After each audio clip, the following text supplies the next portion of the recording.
Good morning, dear students. Today we will learn the figures of speech. Figures of speech are used to make the language better and interesting, more interesting. So it is more expressive, more creative, and it has implied or suggested meaning. We usually for the figures of speech we do not use literal meaning, we use the implied or suggested meaning. There are many figures of speech used in English. Here are few of them. Similes and metaphors we already done in the first poem. Simile and metaphor are the comparisons, but simile uses the word as or like. Okay.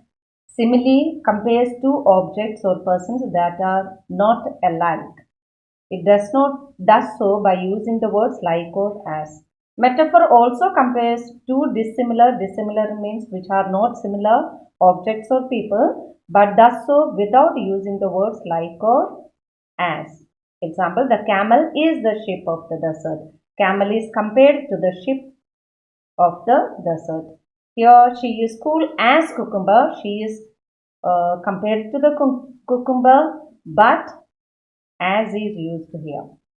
Onomatopoeia. Onomatopoeia is nothing else but using the sounds of the objects, we form a word that is called onomatopoeia. Words that denote or imitate sounds are known as onomatopoeia, sizzling sound, murmur, etc.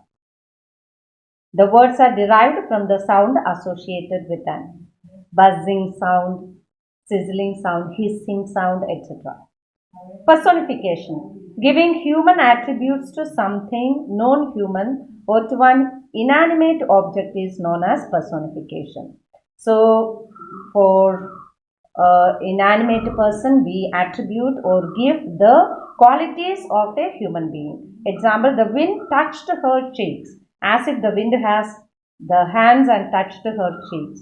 So here touched is a verb which is a human quality and it is given to the wind. Therefore, it is known as the personification. Wind is personified. Hyperbole. Hyperbole is a high exaggerated statement. It is used in the poetry and prose to emphasize a point.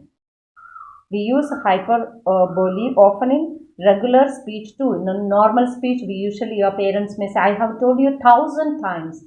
Usually we don't count how many times we tell, but we use that word in order to exaggerate, to tell that we have said that many times.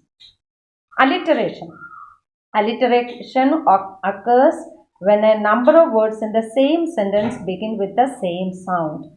For example, she sells seashells at the seashore. Sir sound, the consonant sound in the very beginning of the words are repeated. So when one sound is repeated more than once, we call it as alliteration. The other tongue twisters usually use this alliteration.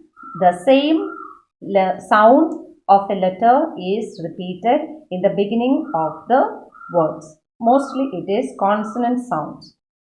Synecdoche. Synecdoche we use, it represents, though we use one particular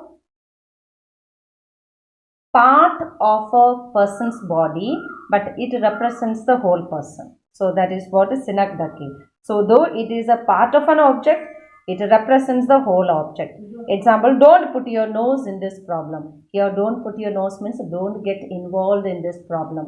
Though nose is mentioned, the whole person is involved here. So here some of the exercises are here. Already I have sent the photo of this particular exercise.